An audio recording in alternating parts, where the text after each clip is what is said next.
Neemias capítulo 8, a partir do versículo 1, diz o seguinte: E chegado o 7º mês, estando os filhos de Israel nas cidades, todo o povo se ajuntou como um só homem na praça, diante da porta das águas. E disseram a Esdras, esse nome aqui é importante, guarda esse nome, guarda também o nome de Neemias, depois eu vou explicar com detalhes.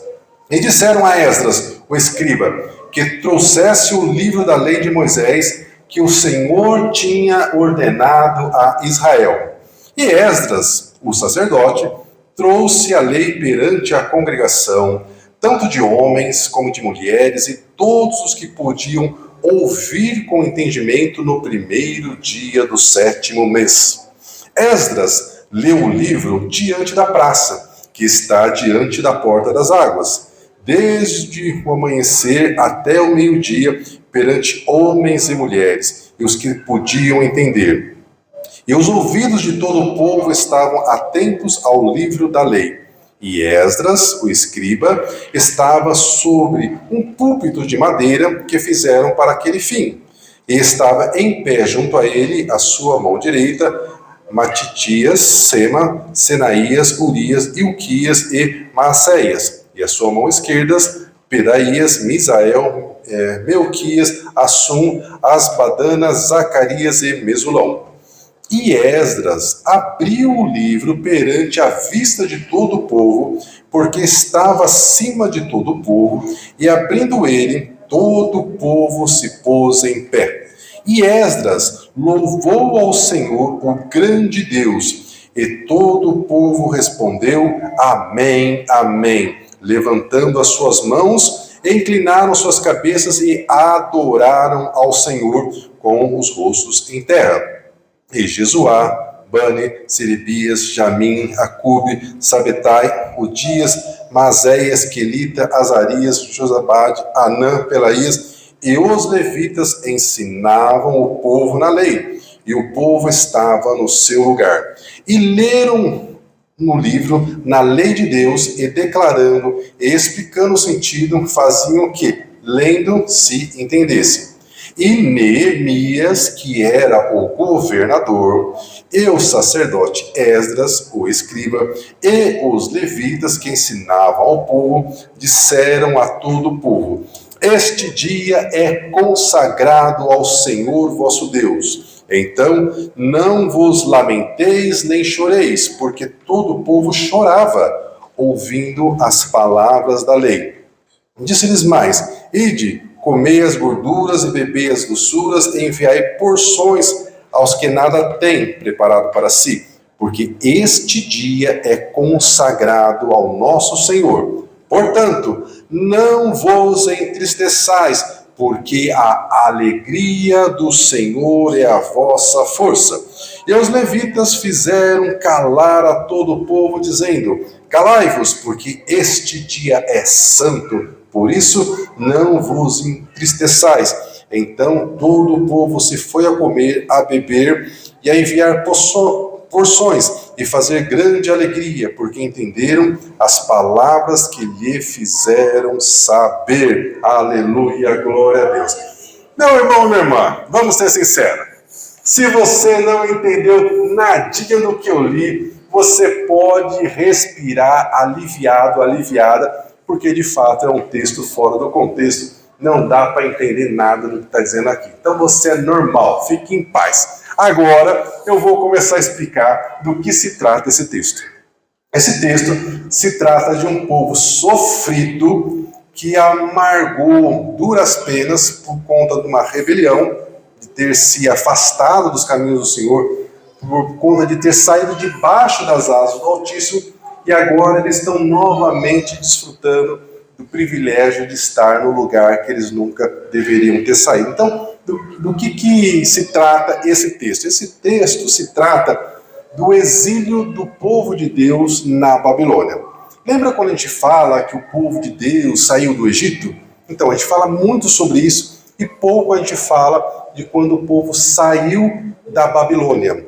Porque da mesma forma que o povo virou escravo no Egito, o povo de Deus muitos anos depois de Davi, eles também foram obrigados a sair do reino de Judá e ir forçado para a Babilônia, que ficava aproximadamente 1.000 quilômetros de distância. E claro que eles não foram nem a cavalo, nem de carroça, porque eles eram o povo que perdeu a guerra, foram caminhando. E foram obrigados a morar na Babilônia. Eles eram proibidos de voltar à sua terra, porque se eles voltassem, eles poderiam novamente se reunir e tentar a libertação do Império da Babilônia. Então, essa era a estratégia de Nabucodonosor, que era o rei da Babilônia. Ele vencia os povos, vencia os países e tirava ele dos países para que não acontecesse novamente essa união. E aí nós temos então a história do povo de Israel, que é muito sofrida. Primeiro, nós vemos que Israel começa com toda a glória. Moisés leva eles até a porta da terra prometida, vamos dizer assim, que o próprio Moisés não entrou. E depois a gente tem um período do Reino Unido. Nós temos 3 reis que governaram as 12 tribos de Israel, que foi o rei Saul, depois Davi, depois Salomão. E depois de Salomão, por incrível que pareça, ele era o homem mais sábio do mundo. O filho dele foi o sucessor dele, não tinha sabedoria nenhuma, perdeu o reino e ficou apenas com 2 reinos, que virou então o reino de Judá, e as outras 10 tribos se transformou no reino de Israel. Bem, o reino de Israel foi governado por muitos reis, mas eles não obedeceram ao Senhor, não ficaram debaixo das asas do Altíssimo, e esse reino de Israel durou apenas 209 anos, e depois eles foram dominados pelo império da Assíria. Já o reino de Judá, que foi as 2 tribos que sobrou para o filho de Salomão, foi mais longe, porque eles eram da descendente de Davi, e eles tiveram vários reis que obedeceram ao Senhor, embora tivessem muitos que também não obedeceram ao Senhor, mas eles conseguiram ficar durante 345 anos como o reino de Judá. E antes que acabasse o reino de Judá, Deus enviou vários profetas para alertar o povo de Judá, do reino de Judá, que eles estavam deixando de obedecer ao Senhor, eles estavam se afastando do Senhor, eles estavam ficando expostos ao inimigo. Porque os inimigos que eles tinham ao redor eram muito fortes, eram muito poderosos, e eles só conseguiam se manter como reino porque Deus os abençoava. E durante muitas oportunidades foi Deus que promoveu uma intervenção divina para que eles não fossem dominados pelo inimigo. E aí, um dos profetas que Deus levantou para alertar o rei de Judá, para alertar os sacerdotes, para alertar o povo de Judá, foi Jeremias. Em Jeremias, no capítulo 25, ele fala que ele já está há 23 anos profetizando, alertando que o povo, as autoridades estão longe dos caminhos do Senhor. E que se eles não se arrependerem, se eles não voltarem para debaixo das asas do Altíssimo, eles vão ser dominados por um povo inimigo. E Jeremias fala que ele já está há 23 anos fazendo isso, e ele vai passar 40 anos fazendo isso. E aí, nesse capítulo 25, ele diz, olha, se vocês não mudarem a postura de vocês, se vocês não olharem para o futuro, não verem aquilo que vai acontecer, que eu estou falando, vocês vão ser cativos pela Babilônia. E aí ele já começa a dar, então, nome, e vocês vão ficar longe da terra de vocês durante 70 anos. E, infelizmente, é o que acabou acontecendo. Jeremias profetizou durante o reinado de 5 reis e, infelizmente, Nabucodonosor veio, dominou Jerusalém, derrubou os muros da cidade, porque naquela época todas as cidades eram protegidas por muros altos e muito fortes, largos, que dava para morar inclusive uma pessoa. E o Nabucodonosor, ele derruba todos os muros de Jerusalém, ele destrói o templo de Salomão, que era um orgulho nacional, que era uma das maravilhas daquela época, né? E leva então o povo prisioneiro para a Babilônia. E lá na Babilônia, eles ficam tão revoltados porque eles não achavam que eles iriam passar por isso. Então, uma das coisas que eles fazem para descrever o sentimento que eles estão sentindo é o Salmo 137, que eu vou ler para que você entenda por que é um salmo tão pesado, que diz coisas que a gente fala, puxa vida, mas como é que isso está escrito na Bíblia? Então, no Salmo 137, é escrito por esse povo de Deus, que agora já está na Babilônia, a mais de 1000 quilômetros longe de casa. Ele diz o seguinte, o Salmo 137, sentados na beira dos rios da Babilônia, então eles estão na Babilônia, nós chorávamos enquanto lembrávamos de Jerusalém. Penduramos as nossas liras, as nossas harpas, os nossos instrumentos musicais nas árvores. Aqueles que nos levaram como prisioneiros mandavam que cantássemos. Eles diziam, cantem para nós as canções que vocês cantavam em Jerusalém. Mas em terra estrangeira, como podemos cantar um hino a Deus, o Senhor, que nunca mais eu possa tocar um instrumento e esquecer de você, ó Jerusalém? Que eu nunca mais possa cantar se não lembrar de você, se não pensar em você com a maior alegria da minha vida. Lembra, ó Deus, do que os edomitas, o povo de Edom, né? Fizeram no dia em que Jerusalém foi conquistada.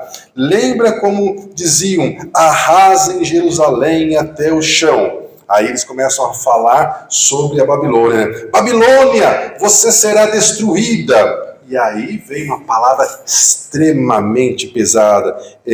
O salmista aqui diz, feliz aquele que fizer com você o mesmo que você fez conosco. Feliz aquele que pegar as suas crianças e esmagá-las contra as pedras. A gente lê esse salmo fora do contexto, sem saber o que aconteceu para que o salmista dissesse isso. A gente fala, meu Deus, mas como é que isso está na Bíblia? Como é que isso está no salmo? Né? Então isso é para demonstrar aquilo que o povo de Deus estava sentindo pelo fato deles terem sido derrotados, por não terem acreditado em Deus e estarem vivendo num outro país, a mais de 1000 quilômetros do país deles, com costumes diferentes, com comidas diferentes, com roupas diferentes e tendo que se adaptar. Por quê? Porque eles não deram ouvido a todas as advertências que Deus mandou através dos profetas. E por que essa palavra é importante? Porque da mesma forma que o povo de Deus no passado recebeu profecias dizendo o que iria acontecer no futuro se eles continuassem a não obedecer ao Senhor, hoje nós também temos profecias que falam daquilo que vai acontecer para aqueles que não receberem o Senhor Jesus como Senhor das suas vidas.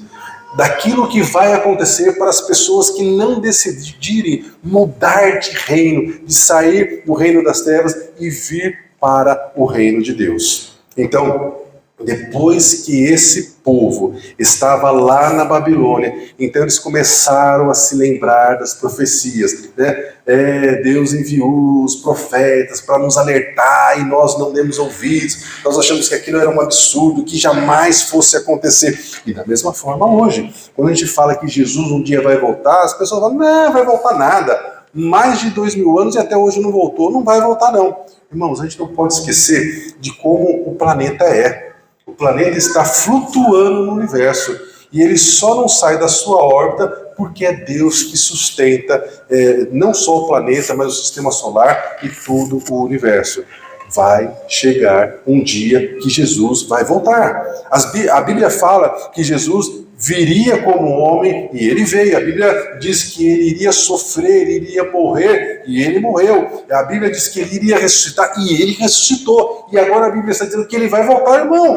Como não acreditar que ele não vai voltar? Ele vai voltar. E quem gosta de Apocalipse, lê Apocalipse, sabe que a cada dia que passa, nós estamos mais próximos da marca da besta. Quando eu era jovem, era difícil imaginar como que poderia acontecer a marca da besta, porque o que imperava era o pagamento em dinheiro. A gente não podia nem sonhar que um dia o dinheiro não iria ser a maneira mais usada para pagar e para receber. E hoje, quando você vai pagar alguma coisa, se você dá uma nota de 100, a pessoa olha para a nota, olha para você, olha para a nota, olha para você desconfiado. Outro dia eu estava no semáforo, aí tinha lá uma pessoa lá pedindo lá uma ajuda, um dinheirinho e tudo mais, né? Eu falei assim, puxa vida, desculpa, mas eu não tenho dinheiro na carteira, a gente não anda mais com dinheiro, né? Aí a pessoa me deu um papelzinho assim, não, tá aqui o meu Pix, você pode fazer um Pix mais tarde. Eu falei, gente do céu, mas isso tá rápido demais, não é possível um negócio desse, né? Aí eu saí, o semáforo abriu e eu fui embora com o Pix da pessoa para fazer o Pix. Né? Então, quer dizer, o negócio tá avançado. Então, irmãos, a gente precisa entender que as coisas não estão simplesmente largadas no universo. Nós não somos frutos do acaso, né? E essa semana eu vi um cientista falando sobre o quanto é misterioso para eles que são cientistas estudar o universo, porque é tudo tão completo e tão complexo, né, que tem que existir um Criador. Por mais que a pessoa não acredite em Deus, ela precisa acreditar que existe um Criador, porque é tudo muito complexo, muito perfeito, e se não fosse feito na ordem que foi feito, o universo não estaria como está. Mas então, esse povo de Deus, lá na Babilônia, se lembrou das profecias. E aí eles lembraram do quê? Eles lembraram assim, olha, as profecias também diziam que Deus vai enviar um Messias. E esse Messias, ele é um descendente de Davi. E esse Messias, ele vai ter um reino eterno. E nós vamos ter um novo templo, porque o templo deles tinha sido destruído.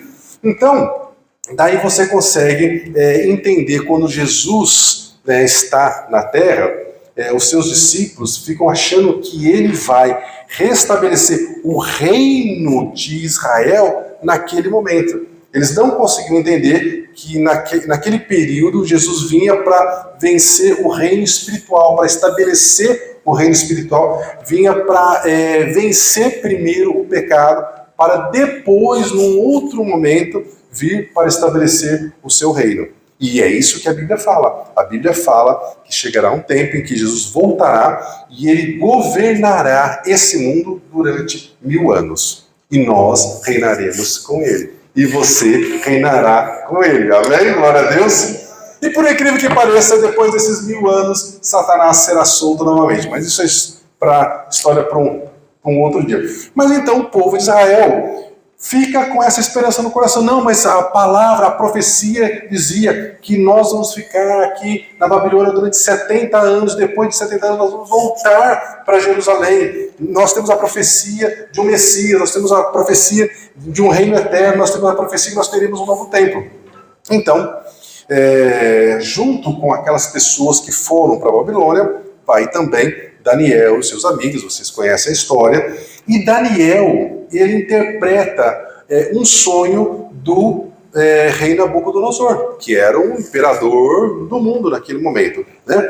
E Daniel fala, olha, rei, vão existir 4 impérios muito fortes. O primeiro é o seu, que era aquela estátua da cabeça de ouro, o peito de prata, né? E aí ele diz, mas depois do seu, rei, virá um segundo império, que não será tão forte quanto o seu, depois haverá um terceiro império e depois um quarto império. E de fato, depois do império de Nabucodonosor, vocês conhecem a história, que está registrada inclusive em Daniel, um descendente de Nabucodonosor está lá, né, ainda governando o mundo, e aí ele dá uma festa, e no meio da festa ele tem uma infeliz ideia de pedir para ir buscar os utensílios que eram utilizados no templo de Salomão, que foram levados para a Babilônia, pediu para levar esses utensílios para ele beber junto com o pessoal da festa. E aí, nesse momento, aparece na parede onde eles estavam uma mão misteriosa que começou a escrever na parede. Vocês sabem, né? O que estava escrito lá. Se não sabe, depois vai lá dar uma passadinha em Daniel. E fala que o rei né, o descendente de Nabucodonosor, ficou com tanto medo que as pernas dele tremiam, batiam uma na outra. E aí eles chamam Daniel, e Daniel fala, né, seu reino, você foi medido, pesado, e você foi reprovado, e o seu reino será passado a outro, e naquela noite mesmo ele morre. E aí começa o reinado do segundo império que Daniel havia previsto, que era o Império da Pérsia. E por incrível que pareça, o Império da Pérsia tem como seu dominador, como seu rei, um homem chamado Ciro. E por que essa informação é importante para o povo de Deus? Porque o profeta Isaías, 200 anos antes disso acontecer, profetizou em Isaías no capítulo 44 e no capítulo 45 a respeito desse Ciro. E a profecia diz o seguinte: digo a Ciro, Ciro é meu pastor e cumprirá tudo o que desejo. Dizendo também a Jerusalém, tu serás edificada e ao templo tu serás fundado. Em Isaías 45, versículo 1 e 2, ele diz assim: assim diz o Senhor ao seu ungido a Ciro, a quem tomo pela mão direita para abater nações diante da tua face, e discendir os lombos dos reis para abrir diante dele as portas, e os portões não se fecharão. Então, segundo a tradição, isso não está na Bíblia, assim que Ciro se torna o grande império mundial, os judeus foram falar para ele a respeito dessa profecia. Olha, rei Ciro, há 200 anos antes de você estar aqui, antes de você nascer, nós tivemos um profeta que ele disse que você iria nascer, que você seria rei e que você iria favorecer o povo de Deus. E aí, segundo essa tradição, o rei Ciro falou assim: é mesmo? Mas quer dizer que eu sou mesmo predestinado? Né? Sou uma pessoa muito especial, que os profetas já falaram a meu respeito. E aí o que ele fez? Ele determinou que o povo de Deus que quisesse voltar para Jerusalém pudesse voltar. E aí então nós começamos um retorno daquele povo que passou 70 anos na Babilônia. Agora, finalmente, eles vão voltar para Jerusalém.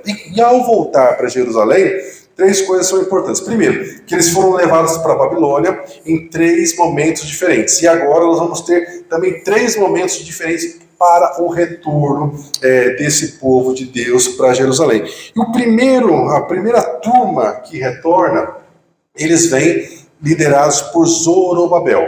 E esse nome é um nome diferente, mas é importante que você guarde esse nome, porque ele desenvolveu um papel decisivo junto com o povo de Deus. Ele era descendente do rei Davi, ele era neto de Jeconias, também chamado de Joaquim, né? Esse rei Jeconias. E sobre a liderança desse Zorobabel, 42.360 judeus, mais 7.337 servos e 200 cantores voltaram para Jerusalém. Em torno, então, de 50 mil pessoas. Eles voltaram os 1.000 quilômetros de volta para Jerusalém, e a primeira coisa que eles fizeram quando chegaram em Jerusalém foi o quê? Fazer um altar para poder sacrificar ao Senhor conforme a lei de Moisés. Aí então eles queriam obedecer, porque eles tinham aprendido pela dor que o melhor é obedecer ao Senhor. Não é que Deus castiga, é que quando nós estamos debaixo das asas do Senhor, ninguém mexe com a gente. Quando você está fora das asas do Senhor, você está por sua conta e risco. E eles aprenderam da pior forma. Tem um ditado popular que dizia o seguinte: quem não vem pelo amor, vem pela dor. Não é uma verdade absoluta, mas em muitos casos funciona. E foi o que aconteceu com eles. E aí então, somente depois que eles já estavam em Jerusalém, há 2 anos, é que eles falaram: bom, agora vamos então reconstruir o templo de Salomão. Eles começaram a reconstruir o templo de Salomão, e claro que a vida de todo filho de Deus não é fácil. Sempre tem as pessoas se levantando contra, não é verdade? Imagino que assim na sua vida. E foi assim com eles também. Eles começaram a reconstruir o templo, e aí os povos vizinhos viraram e falaram: não, eles não podem reconstruir esse templo, porque as nações ao redor tinham sido todas destruídas e tinham deixado de ser as nações como nós conhecemos. As 10 tribos de Israel, por exemplo, que era chamado como o reino de Israel, ela foi dominada pelos assírios e nunca mais ela conseguiu se reerguer. Tanto é que se fala sobre as 10 tribos perdidas de Israel. Agora, o reino de Judá, por causa da promessa que Deus tinha feito a Davi, iria voltar a se restabelecer. Então eles começaram a construir o templo e o povo vizinho, as outras nações, começaram a reclamar, e aí o povo de Deus não parou, Zorobabel não parou a construção, e aí eles tiveram uma ideia, infelizmente, muito boa. Eles falaram assim, vamos mandar uma carta para o rei da Pérsia, que é quem manda, e a Pérsia, só para você se localizar, é onde hoje é o Irã, Então eles falaram, vamos mandar uma carta para o rei da Pérsia, contando para eles que o povo judeu é um povo terrível, é um povo rebelde que vai dar trabalho, que eles, depois que eles reconstruírem o templo e a sua cidade, eles vão se unir e eles não vão pagar mais os impostos para o rei, não vão pagar mais os tributos, eles vão começar a dar problema. E o rei leu a carta, e chegou à conclusão que aquilo era possível de acontecer. E o que o rei fez? Falou que era para parar a construção. E eles foram obrigados a parar a construção.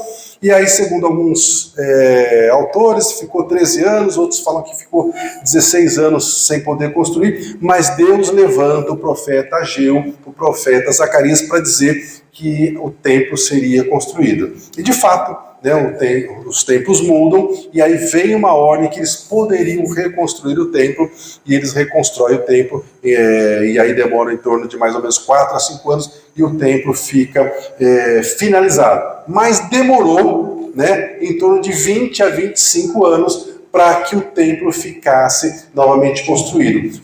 Porém, esse templo que foi construído no lugar que era o templo de Salomão, era um templo muito modesto. O historiador Flávio Joséfo diz que, na verdade, esse templo ele tinha mais ou menos metade do tamanho do templo de Salomão, e, colocando em português claro, era um templo muito feio, porque o templo de Salomão era majestoso, por dentro era todo de ouro, Então, o profeta Ageu trouxe uma profecia dizendo que a glória da segunda casa seria maior do que a primeira, falando que a glória do segundo templo seria maior do que o primeiro templo, que foi o templo de Salomão. Mas esse templo que ele está falando é o templo que será trazido com a volta de Jesus, não é o templo de Zorobabel. E o templo de Zorobabel, só a título de informação para você, no tempo de Herodes faz uma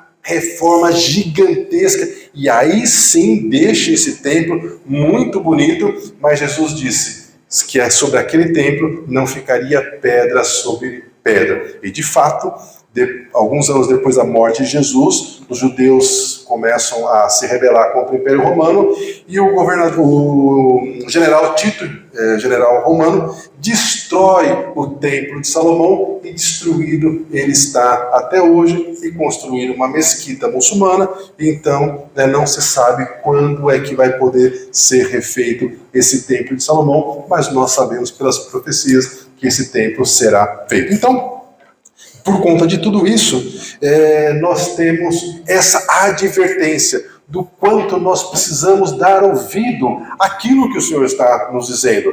Não só a respeito de estar no reino de Deus ou estar fora do reino de Deus, porque nós temos duas situações. Primeiro, nós temos que ouvir as Escrituras para nós entrarmos no reino de Deus. E depois que nós entramos no reino de Deus, nós precisamos continuar a ouvir as Escrituras para saber como viver dentro do reino de Deus. E é nessa segunda fase, sobre como viver no reino de Deus, que a gente vê tanto escândalo, tanta coisa errada nas igrejas. Mas enfim, logo depois então que Zorobabel vai para Jerusalém, passa-se aí em torno de 58 anos, e aí nós temos o episódio da Rainha Esther. Quem gosta de ler a história da Rainha Esther, né, sabe que ela era uma mulher judia e ela acabou sendo escolhida para ser a rainha do imperador da Pérsia, que dominava o mundo.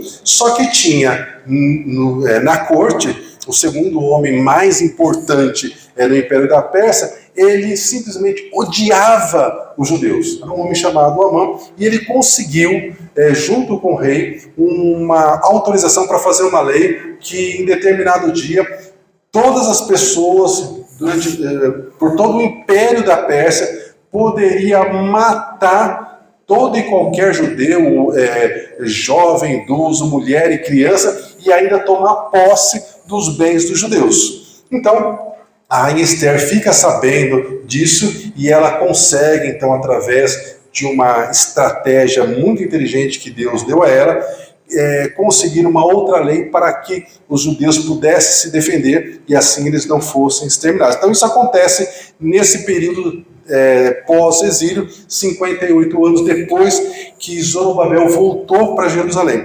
E depois de que Zorobabel foi para Jerusalém, voltou para Jerusalém, marcando o primeiro retorno dos judeus, entre 60 a 80 anos, vai então Esdras, que é aquela pessoa que eu li naquele texto longo no início. E o Esdras, ele é um escriba, ele é sacerdote, ele foi uma pessoa formada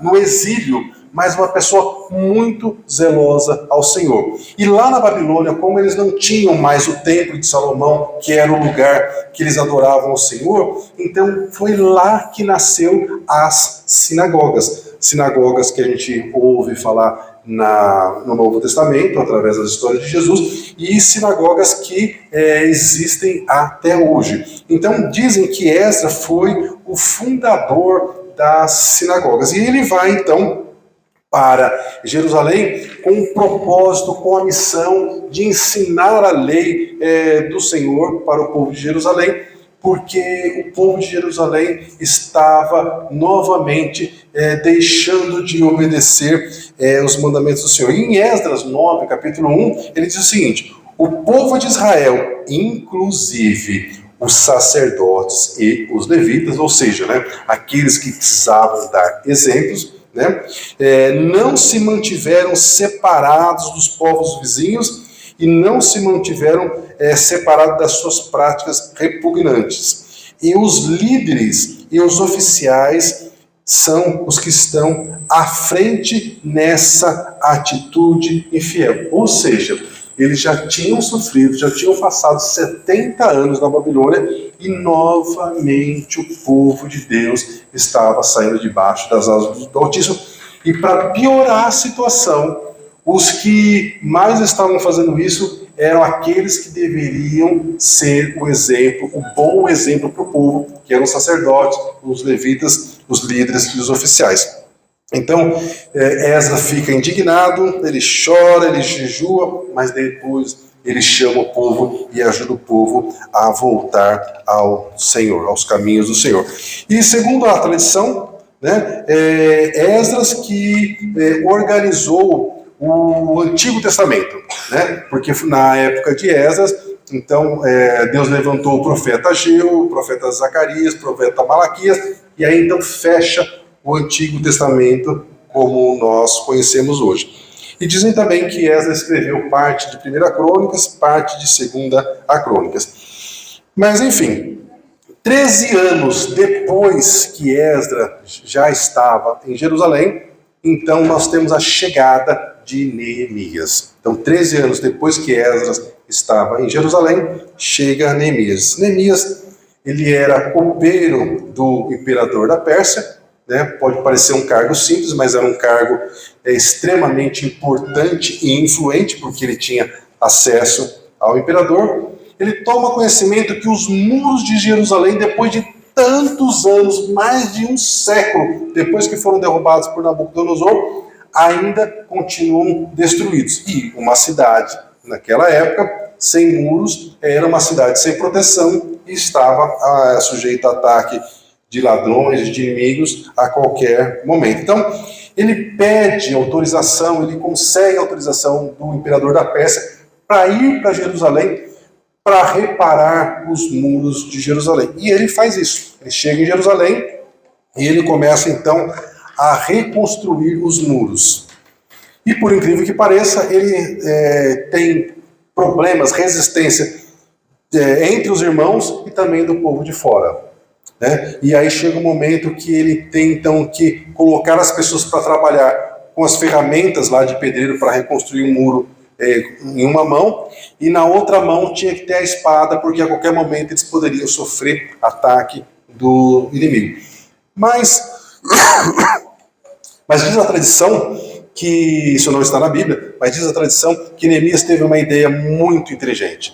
Ele chamou as famílias de judeus que moravam em Jerusalém e disse: olha, essa parte do muro é a sua família que vai reconstruir. Aquela outra parte do muro é a outra família que vai reconstruir. E com isso, o fato é, sendo verdade isso ou não, o fato é que as muralhas de Jerusalém, os muros de Jerusalém, que estavam há mais de 100 anos abaixo, foram reconstruídos em tempo recorde, em apenas 52 dias. Então, Neemias passa a ser o governador de Jerusalém e ele fica lá há muitos anos. Bom, então nós tivemos 3 pessoas que foram extremamente importantes no retorno dos judeus para Jerusalém. O primeiro é Zorobabel, o segundo é Esdras e o terceiro é Neemias. Então, a pergunta que a gente precisa fazer agora é o seguinte: por que você precisa saber dessa história?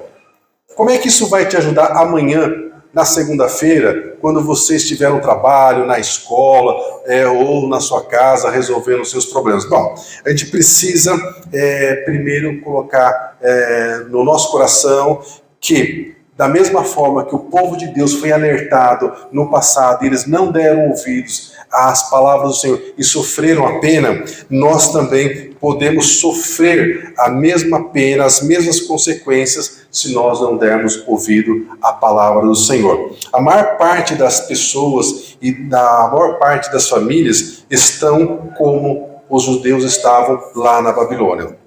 Deus chamou Zorobabel para liderar, para conduzir aqueles que queriam voltar e reconstruir o templo. E sabe, meus irmãos, eu acabei não mencionando, mas quando Zorobabel começou a chamar o povo para voltar para Jerusalém, por incrível que pareça, aquele povo que chegou lá revoltado, inconformado, amaldiçoando os babilônicos, muitos deles não quiseram voltar para Jerusalém.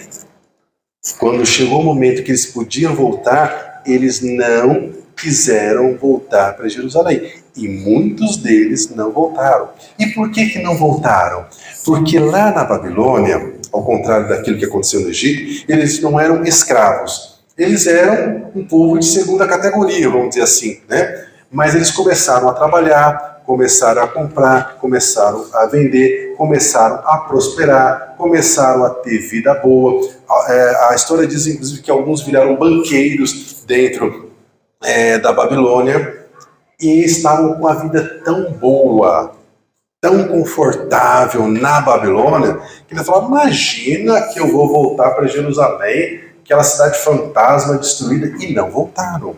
E por que saber disso é importante? Porque quantas pessoas hoje estão no reino das trevas, fazendo um paralelo de Babilônia com o reino das trevas, quantas pessoas estão no reino das trevas, quantas pessoas não estão no reino de Deus, mas estão bem no reino das trevas. Estão ganhando bastante dinheiro, têm um certo prestígio, alguns têm famas, outros têm influência e não querem largar essa vida de jeito nenhum. Então a gente precisa saber que o diabo sempre vai oferecer para você o seu prato predileto. O que você gosta mais? Feijoada? Ele vai oferecer para você feijoada. Se o seu ponto fraco é brigadeiro, ele vai oferecer brigadeiro. Claro que eu não estou falando aqui nem de feijoada nem de brigadeiro, estou falando aqui daquilo que mais nos atrai no mundo. Porque cá entre nós, o mundo tem muita coisa que nos atrai, que se não fosse pecado a gente ia fazer. Mas a palavra fala que é pecado e que a gente não pode fazer, a gente não faz. né? E ponto. Mas o diabo sempre vai oferecer aquilo que é mais apetitoso, que é mais atraente, para deixar a pessoa amarrada com ele. Mas a gente sabe que o final, o diabo sempre vem para roubar, para matar e para destruir. Bem, Deus chamou Zorobabel para liderar, para conduzir o povo, para aquelas pessoas que queriam voltar para Jerusalém. Deus chamou Esdras para ensinar homens e mulheres, para ajudá-los a compreender os mandamentos do Senhor, para obedecer os mandamentos do Senhor. Deus chamou Neemias para erguer os muros da cidade, para proteger as famílias. Zorobabel, Esdras e Neemias foram ensinados para depois poder ensinar outras pessoas. E é na igreja que eu e você somos ensinados para depois podermos ensinar na nossa casa. Dia após dia, por meio do conhecimento da palavra de Deus, meus irmãos, nós vamos entendendo mais qual que é a vontade do Senhor para a nossa vida, para a nossa casa, e assim nós podemos deixar aquilo que não agrada ao Senhor e crescer diante do Pai. Conhecer a Bíblia nos aproxima do Senhor. Nós precisamos corrigir as nossas falhas, os nossos defeitos, corrigir as nossas reações, aquela coisa de dizer, eu tenho um pavio curto. Você tem um pavio curto, agora você vai ter um pavio longo, porque agora você é uma nova criatura, as coisas velhas ficaram no passado, você tem que ter pavio comprido, né? Então não tem desculpa, né? Então entender as escrituras, meus irmãos, não é só tarefa dos pastores, dos líderes, de teólogos, né? O Senhor Jesus Cristo afirmou que aquele que o ama, ama também a sua palavra. Então, essa história que o Espírito Santo nos trouxe hoje nos ensina que nós não podemos cair nas mãos do inimigo. Assim como Jerusalém estava em ruínas e os muros da cidade estavam derrubados, as famílias hoje estão destruídas, estão derrubadas. Quantas famílias não estão assim? Enfrentando problemas emocionais, espirituais, financeiros e tantos outros. Problemas entre casais em que reina a famosa frase, cada um por si e Deus por todos. Jesus disse, um reino dividido não vai resistir, vai cair. Então, os casamentos, os casais precisam aprender a ser uma só carne em todas as áreas. Todo mundo sabe que os vícios na bebida, nas drogas, vai trazer consequências não só para a pessoa, mas também para a família. Então, a gente tem que estar atento a isso em relação à nossa casa, aos nossos filhos, às pessoas que nos cercam, porque infelizmente as drogas, elas estão em todas as camadas sociais e infelizmente roubando as vidas. Bom, por que você precisa aprender sobre essa história que o Espírito Santo nos trouxe hoje?